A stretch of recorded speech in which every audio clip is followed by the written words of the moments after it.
Good morning বন্ধুরা, কেমন আছো তোমরা সবাই? আশা করি খুব ভালো আছো। আমিও খুব ভালো আছি। সোনালির নতুন একটি ব্লগে তোমাদের অনেক অনেক ওয়েলকাম। আজকে হলো সোমবার আর ঘড়িতে এখন বাজে সকাল 6:30। তো এখন থেকে আমি আমার ব্লগটা শুরু করছি। আশা করছি তোমাদের ব্লগটা খুব ভালো লাগবে। তো এই যে সকালে ফ্রেশ হয়ে বাসি যে কাজগুলো আছে সেগুলো সেরে নিচ্ছি। আর এই যে এখন কার্পেটটা ঝাড় দেওয়ার সময় তুলে রেখেছিলাম, তো সেটা এখন পেতে নিচ্ছি। ঠান্ডা এখনও যায়নি বলে এটাকে এখনও পাতা হয়। গরমটা চলে এলে কার্পেটের কিন্তু আর খুব একটা প্রয়োজন পড়বে না। তারপরে চলে আসি রান্নাঘরে। তো আজকে হচ্ছে সোমবার, একটা ব্যস্ততম দিন। তো সকাল সকালেই রান্নার কাজে হাত লাগিয়ে দিয়েছি। তোমাদের দাদাভাই সজনে ডাঁটা বাজার করে এনেছে, তো সেই সজনে ডাঁটা দিয়েই আজকে মাছের ঝোল রান্না করব। তো এই যে আমি সবগুলো এখন কেটে জোগাড় করে রেখেছি। আসলে জোগাড় করতেই যা দেরি, জোগাড়টা ঠিকঠাক করে রাখলে রান্নাতে কিন্তু খুব একটা সময় লাগে না। আর এই যে 2 রকমের মাছ নিয়ে এসেছে, রুই মাছ এনেছে আর শিঙি মাছ। তো এগুলো ফ্রিজে রাখা ছিল, তো এখনই বের করলাম। তো কিছুক্ষণ আমি এগুলো জল দিয়ে রেখে দেবো।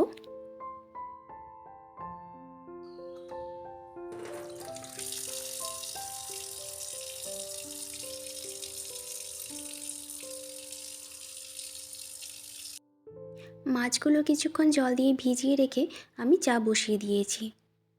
সকাল সকাল চাটা খেয়ে কাজটা শুরু করলে এনার্জির সাথে কিন্তু কাজ করা যায়। তবে সেটা সবার ক্ষেত্রে নয়, যারা চা বা কফি পছন্দ করে তাদের জন্যই। সবাই কিন্তু আবার চা বা কফি খেতে পছন্দ করে না।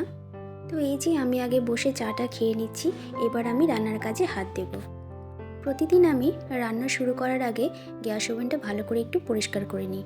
রাতে পরিষ্কার করি, তবুও সকালে রান্না করার আগে একবার মুছে নিই।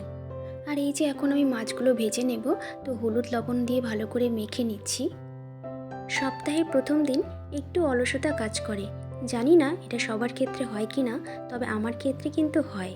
কারণ তার আগে 2 দিন ছুটি থাকে, শনিবার আর রবিবার। আর ওই 2 দিন কাজগুলো একটু যেহেতু ধীরে সুস্থেই করি, অত তাড়াহুড়ো থাকে না, তাই সোমবারটা একই রকমভাবেই কেটে যায়। তবে হ্যাঁ, আস্তে আস্তে আবার ঠিকও হয়ে যায়। তো এই যে দেখো, আমার মাছগুলো ভাজা হয়ে গেছে। এবার আমি রান্নাটা চাপিয়ে দেব। রান্না করতে করতে শুভায়ন ঘুম থেকে উঠে পড়ে, তাই ভাবলাম যে যাই আগে বেডটা গুছিয়ে নিই, পরে না হয় রান্না করব। তো এখন আমি কম্বলগুলো গুছিয়ে নিচ্ছি। আর শুভায়নের একটা স্বভাব আছে, ঘুম থেকে উঠেই ও মাকে খোঁজে। বাবা পাশে শুয়ে থাকলেও ওর মাকেই লাগবে। তো ঘর থেকেই ও মা মা করে ডাকতে থাকে, আর আমাকে রান্নার কাজ ছেড়ে ওর কাছে আসতে হয়।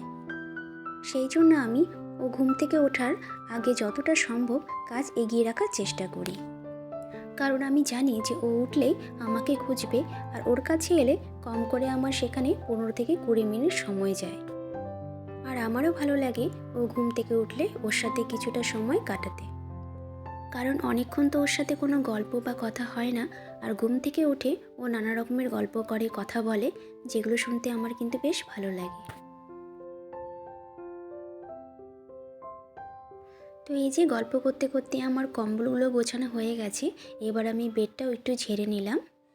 তারপরে আমি রুমটাও ঝেড়ে নিই, কারণ সকালে আমার রুমটা ঝাড়া হয়নি, যেহেতু শুভায়ন আর ওর বাবা ঘুমোচ্ছিল। বেডরুমটা আমি পরেই ঝাড়ি, যেহেতু তারা ঘুমোয়। আর লাইট জ্বালিয়ে দিলে বিশেষ করে শুভায়নের ঘুমটা ভেঙে যাবে, কারণ হচ্ছে ও একটু শব্দতে বা কোনো লাইটের আলোতেই ওর ঘুমটা ভেঙে যায়, অনেক হালকা ঘুম। তো সেই জন্য পরেই ঝাড় দেওয়ার চেষ্টা করি। তো ঝাড় দিয়ে আমি জানালাটা খুলে দিই। আর আজকে কিন্তু একদম মেঘলা ওয়েদার, মানে রোদ দিলেও সেই রোদটা একদমই হালকা, আর একদম কুয়াশা কুয়াশা কেমন একটা আছে। তো ঘরের কাজ সেরে আমি আবারও চলে আসি রান্নাঘরে। তো এখন আমি এই যে আলুগুলো একটু ভেজে নেব হালকা করে।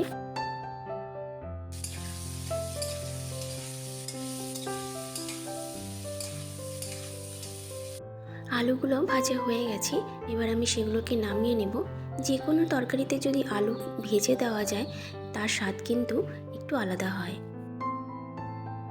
তো এখন আমি চটপট তরকারিটা রান্না করে নেব। তো এই যে সব মশলা আমার কষানো হয়ে গেছে, এবার সজনে ডাঁটাগুলো দিয়ে আলু দিয়ে বেশ তরকারিটা রান্না করে নেব। যে কোনো সবজি প্রথম প্রথম খেতে কিন্তু ভালোই লাগে, পরে খেয়ে খেয়ে সেগুলো একঘেয়ে হয়ে যায়। যেমন সজনে ডাঁটা প্রথমে ভালোই লাগে খেতে, পরে এতটাই বিরক্ত লাগে আর ভালো লাগে না খেতে।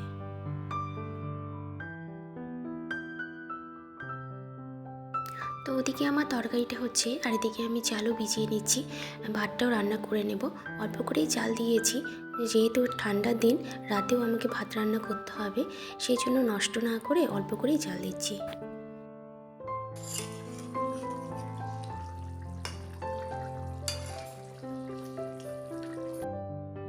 তো আমার তরকারিটা হয়ে গেছে, আর এই যে এখানে সুবায়নকে আমি আজকে সকালে ম্যাগি বানিয়ে দিয়েছি। তো ও বসে বসে ম্যাগিই খাচ্ছে। ম্যাগি বানিয়ে দিলে ও আমার হাতে খায় না, ও নিজে নিজেই খেতে চায়। আর সেটা হয়তো একদিক দিয়ে ঠিক, ওকে নিজে নিজে খেতে দেওয়া উচিত, কারণ তাহলে তো ও শিখবে। রান্না সেরে আমার যে বাসি বাসনগুলো আছে সেগুলো এখন আমি মেজে নেব এক এক করে। যেহেতু আমি রান্না করতে করতে অনেক বাসন মেজে নিয়েছি, সেই জন্য এখন বাসনের পরিমাণটা কম, আর না মাজলে একবারে অনেকগুলো হয়ে যায়।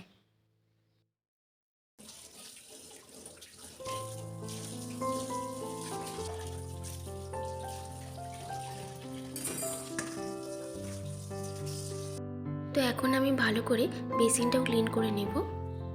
বেসিনটার চারপাশে সাবান টাবান থাকার কারণে কেমন জানি সাদা সাদা হয়ে যায়, তো সেগুলো ভালো করে উঠতে চায় না। তাই ব্রাশটা দিয়ে ভালো করে ঘষে ঘষে উঠালে ওগুলো কিন্তু পরিষ্কার হয়ে যায়। আর বেসিনটাও ব্যবহার করতে করতে কেমন জানি লাল লাল হয়ে যায়, তো সেগুলোকে পরিষ্কার না রাখলে সেই দাগগুলো আস্তে আস্তে বসে যায়। প্রতিদিন চেষ্টা করি রান্নার পরে একটু করে ঘষে নেওয়ার, তাহলে আর সেই দাগগুলো বসে না।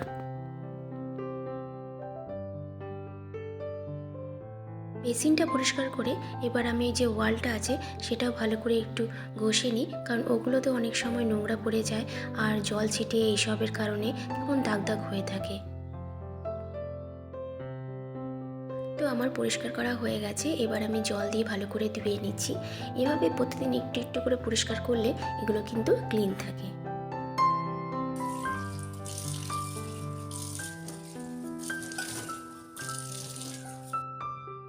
রান্নার শেষে আমি এবার গ্যাস ওভেনটা ভালো করে পরিষ্কার করে নিচ্ছি। যেহেতু মাছ রান্না করেছি, মাছ ভেজেছি, অনেক তেল ছিটে পড়েছে, তো সেই জন্য একটু ঘষে ঘষে মেজে নিচ্ছি।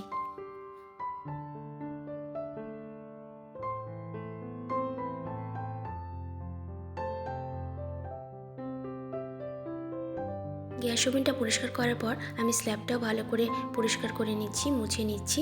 আসলে অনেক সময় কি হয়, দুধ চাল দিলে বা ভাতের মার অনেক সময় পড়ে যায় আর কেমন জানি আঠালো হয়ে যায়, তো সেগুলো ভালো করে পরিষ্কার না করলে সেই দাগগুলোও কিন্তু অনেক সময় বসে যায়। প্রতিদিন চেষ্টা করি একটু ভালো করে পরিষ্কার করে নেওয়ার।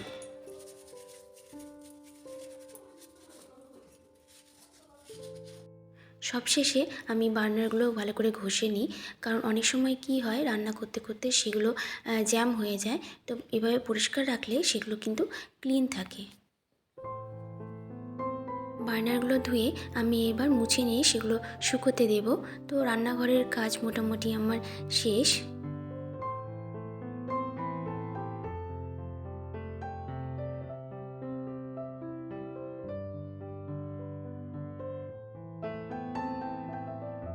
বাসনগুলো মেজে রেখেছিলাম সেগুলো এখন আমি ঠিক জায়গায় রেখে দিচ্ছি। আসলে যেখানকার জিনিস সেখানে থাকলে কিন্তু পরে আর খুঁজতে হয় না।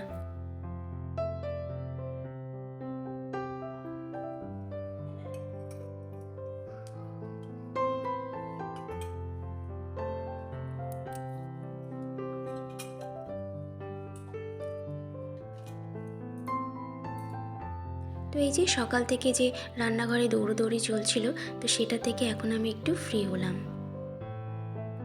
স্নান করে রেডি হয়ে চলে আসি ছাদে কাপড়গুলো শুকোতে দিতে। আর প্রথমেই বলেছি তোমাদের আজকে আকাশের পরিস্থিতি খুব একটা ভালো নেই, মানে কেমন একটা রোদ দিয়েছে কিন্তু তবুও ঢেকে যাচ্ছে। তো বৃষ্টি হবে নাকি ঠিক নেই, হলেও হতে পারে। অনেক জায়গাতেই বৃষ্টি হওয়ার কথা আছে, তবে বৃষ্টি হলে আর যাই হোক ঠান্ডাটা কিন্তু আবার বেড়ে যাবে। তো এই যে আমি এখন খেতে বসে গেছি। তো এই যে মাছের তরকারি আর বেগুন ভাজা যেটা আজকে বানিয়েছি সেটাও নিয়ে নিয়েছি, আর তার সাথে কালকে আলু ফুলকপি তরকারি আর গুঁড়ো মাছ ভাজা ছিল, সেগুলোও নিয়ে নিয়েছি। খাওয়া দাওয়া সেরে তোমাদের দাদাভাই বেরিয়ে গেছে, আর আমি এখন বাড়ির যে বাড়তি কাজ হয় সেগুলো একটু একটু করে করে নিচ্ছি। জানালাগুলো দেখছি একটু ঝুলঝুল হয়ে গেছে আর ধুলো পড়েছে, তাই ভাবলাম যে একটু হালকা করে পরিষ্কার করে নিই। আর এই যে আমার পাশে শুভায়ন আছে, দুপুরবেলাটা আমাদের দুজনেরই সময় কাটে একসাথে।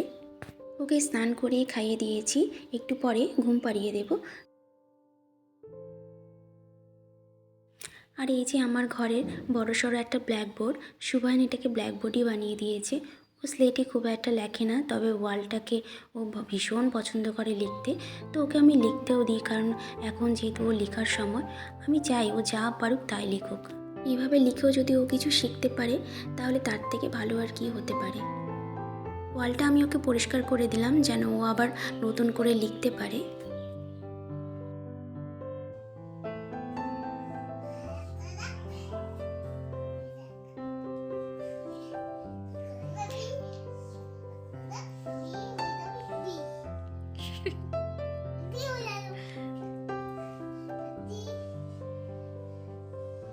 কি আচ্ছা, ও ডি লেখো। এটা কি হলো?